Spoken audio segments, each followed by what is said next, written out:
Assalamualaikum warahmatullahi wabarakatuh. Oke, sahabat fisikaku, berjumpa lagi dengan saya Edi Supriyanto. Pada hari ini saya akan berbagi materi tentang hukum dua Kirchhoff. Pada materi sebelumnya kita sudah membahas tentang rangkaian seri paralel termasuk hukum pertama Kirchhoff. Nah, pada materi saat ini kita akan membahas hukum kedua Kirchhoff.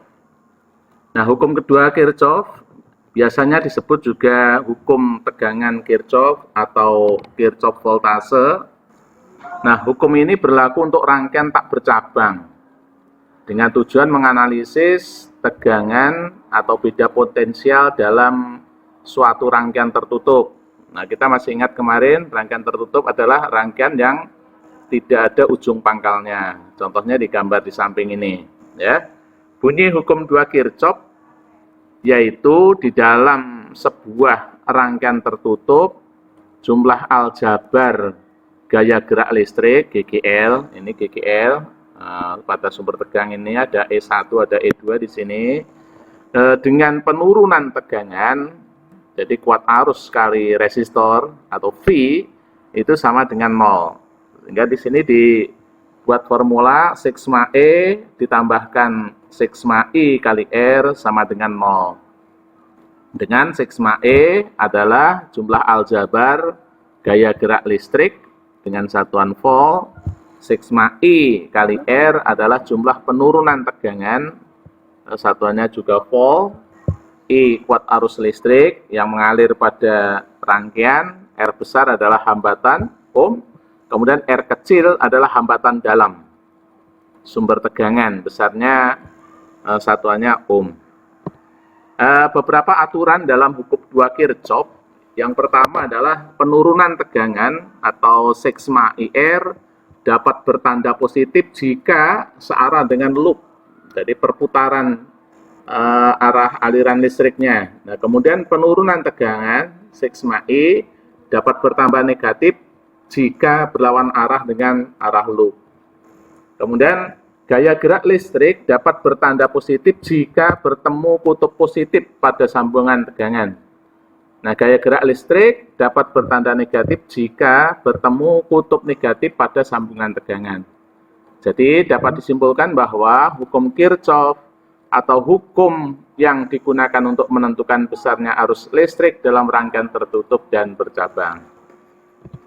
Nah, berdasarkan gambar di atas, total tegangan pada rangkaian VAB plus VBC plus VCD plus VAD sama dengan 0. Sehingga hukum dua Kirchhoff, maaf gambar yang di atas yang di sini maksudnya, ini hukum dua Kirchhoff, ini ada VAB, VBC, VCD, dan VDA pada putaran ini. Sehingga di sini jumlah tegangannya sama dengan 0. Jadi sigma E ditambah sigma I kali R sama dengan 0.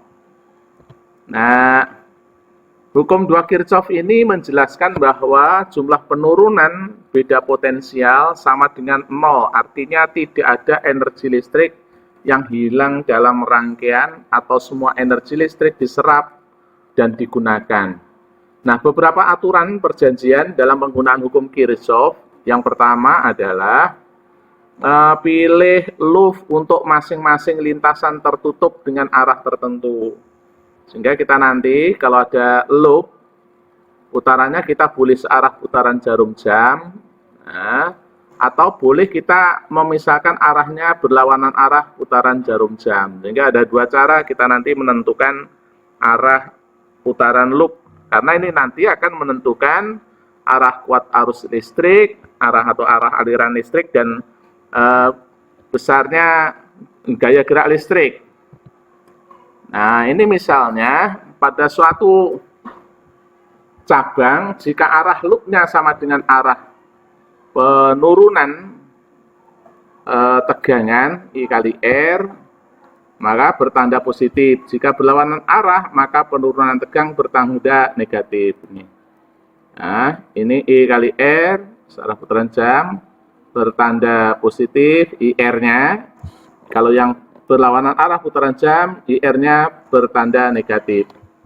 Nah, sebaliknya kalau pada gaya gerak listrik, kalau arah loopnya, putarannya, nah ini kalau di GGL-nya, gaya gerak listriknya, arah alirannya dari positif ke negatif, maka E-nya bernilai positif. Tetapi kalau ini searah putaran jam, sehingga menyebabkan arahnya ketemu pertama dari negatif menuju positif, arah aliran pada GGL-nya, maka GGL-nya bernilai negatif. Ini ketentuan ini, kesepakatan ini nanti digunakan untuk menyelesaikan penyelesaian persoalan-persoalan pada hukum 2 Kirchhoff. Kita ambil contoh soal ini. Suatu rangkaian listrik ditunjukkan seperti gambar berikut. Ini gambarnya. Jadi loopnya dari A, B, C, D. Nah, dengan menggunakan hukum 2 Kirchhoff, hitung besaran kuat arus listrik yang mengalir di dalam rangkaian tersebut. Ini sudah di soalnya ditentukan arah putarannya berlawanan arah putaran jarum jam. Di sini ada 2E, ada E1, ada E2, kemudian R kecilnya, hambatan dalamnya nilainya tidak ada, berarti dianggap 0, kemudian hambatan luarnya ada R1, R2, dan R3. Nah, kita selesaikan berdasarkan hukum 2 Kirchhoff. Untuk hukum 2 Kirchhoff, nah gitu kan. Nah, Kirchhoff. Diperoleh persamaannya sigma E, GGL ditambah sigma I dikalikan R sama dengan 0.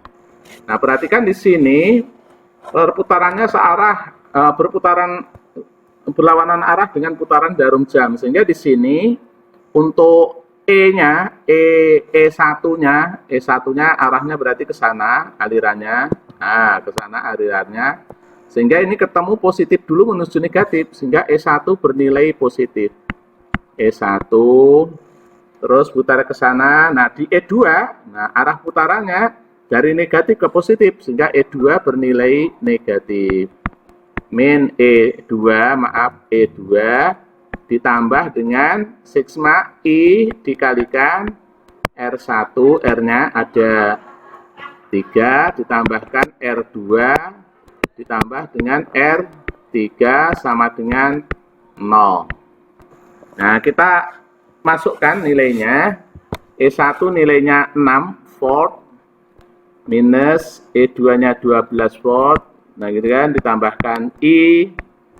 Nah, kemudian R1 nilainya 2 ohm, ditambahkan R2 nilainya 6 ohm, ditambah R3 nilainya 4 ohm, sama dengan 0. 6 dikurangi 12 berarti minus 6. Ditambah dengan 2 tambah 6, 8, 8 tambah 4, 12 I. Nah, sama dengan 0. Sehingga 12 I sama dengan 6. Sehingga I sama dengan 6/12 atau sama dengan 0,5 ampere. Ini untuk menghitung besarnya watt arus listrik pada rangkaian tertutup. Nah, bagaimana ya? Nah, sekarang karena I-nya ini nilainya positif, nah karena ini positif berarti arah putaran loop yang ditentukan pada gambar sudah sesuai, gitu kan? Tapi kalau misalnya I-nya negatif, berarti arahnya bukan berlawanan arah putaran jarum jam, tapi searah putaran jarum jam. Nah,